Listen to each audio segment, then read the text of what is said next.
transfer window? What transfer window? Tim Steidten doesn't care about such things. He's not going to let a silly little thing like a transfer window stop him from signing players, because it's just carrying on. West Ham, it looks like West Ham are going to sign a player. It looks like that's definitely going to happen. It's just which player it's going to be. It looks like it's going to be a central defender.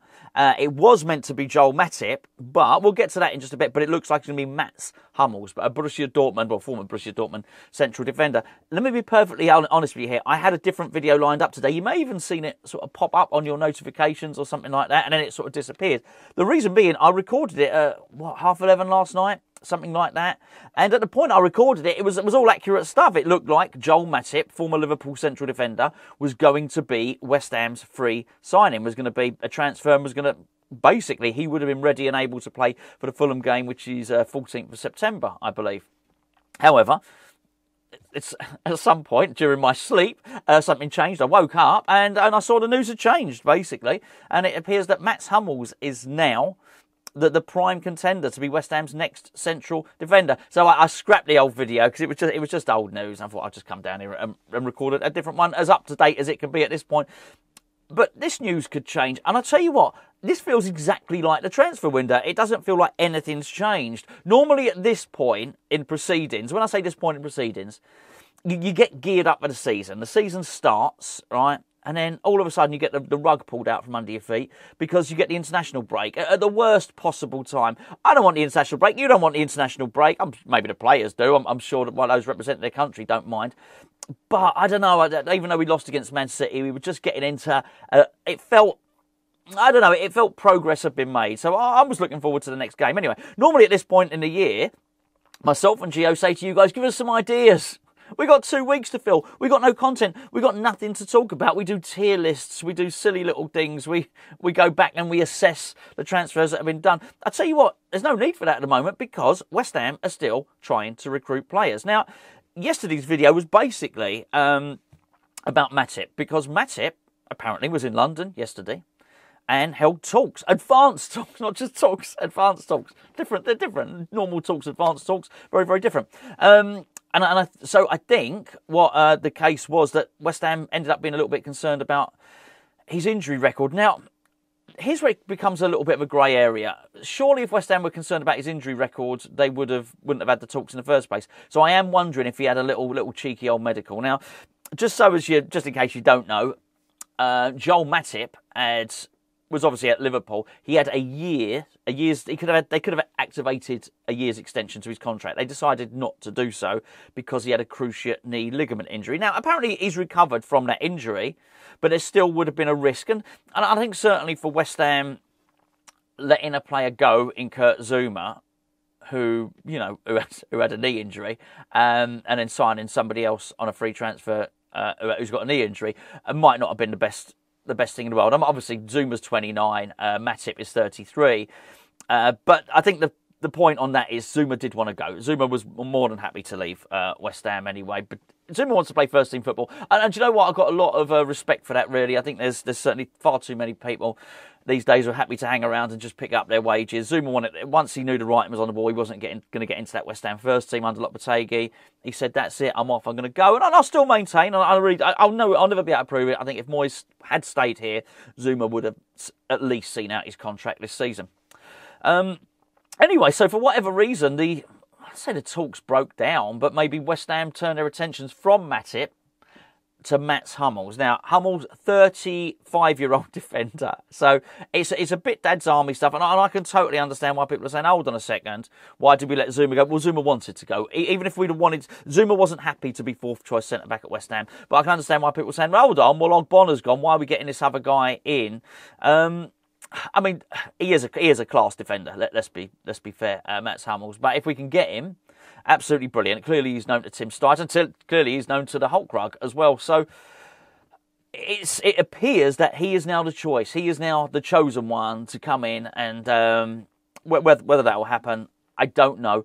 But make no mistake about it, everybody is saying it now. Firstly, it was the rumour was the other day that West Ham was still in the market, going to get another free transfer. Then Lopetegui turns around, he said, well, the transfer window's closed, but we can still do free transfers. Really surprised he said that in his press conference. I'm pleased he did, don't get me wrong, I'm not complaining. I like it when managers give information and, you know, it's good. It's good to learn as much as you can and be kept as well informed at what the club is up to.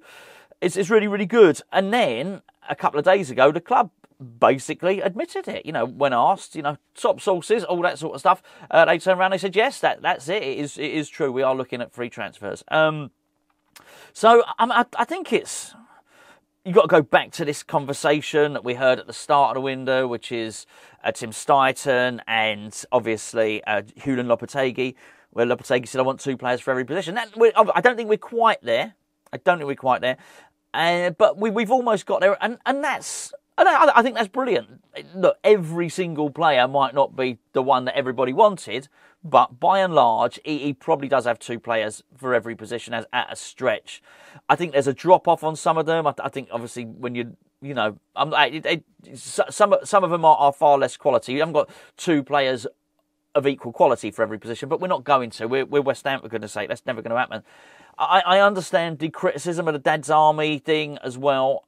You know, you look at Rodriguez, you look at Füllkrug, you look at if Hummels comes in. Okay, look, none of these guys are spring chickens, understand that. But we have brought in a couple of defenders in their mid to early 20s into Debo, mid 20s in Max Kilman. We brought in an 18-year-old winger. Crescencio Somerville is, I think he's 23, something like that. I think we brought in a mixed bag. We really have. I totally understand it. Because Hummels would be our 10th signing.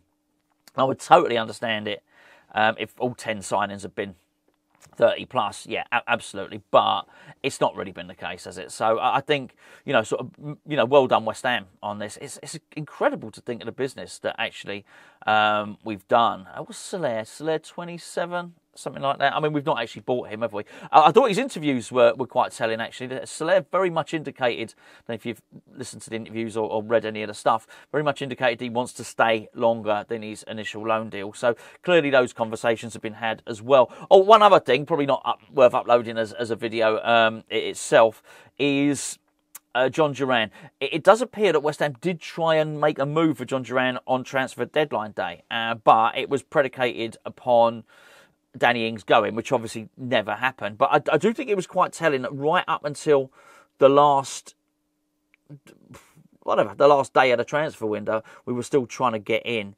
another striker. And I don't know what that means for anyone else at the club. Well, it won't mean anything for Füllkrug. Füllkrug's just been brought in. What does it mean for Mikel Antonio or something like that? I don't know. So I just think when people are observing West Ham and saying, oh, you know, we're probably still missing out on a quick striker. We need a quick striker.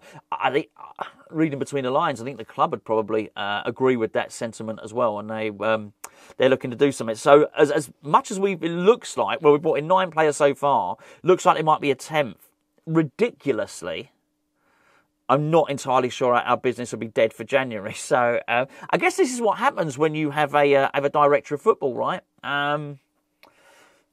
I guess they just bring players in. And to be fair, just going back to the age thing, you know, Leverkusen, who Steidten came from, they do this stuff. It's not just every player they bring in as a youngster. They're more than happy to sign senior players as well. So I guess he's just doing what he knows and what he learned under the tutelage of Simon Rolfs at Leverkusen. Steidten, he deserves a holiday now. Deserves a holiday. Hopefully, Steidten, get in that private jet, take yourself somewhere nice. He can't help it though. He's honestly, he's in the change room, he's on the pitch, he's doing all the stuff. He's fully immersed in it. But I mentioned it on the video that I deleted earlier. I don't know when a director of football goes on holiday. He can't go on holiday in the summer like all the other players. So I guess he's going to go now. It'll be well deserved. It'll be well earned, unless. Right, I'll leave you with this. The centre-back is not the last free transfer that West Ham are going to make. It's incredible.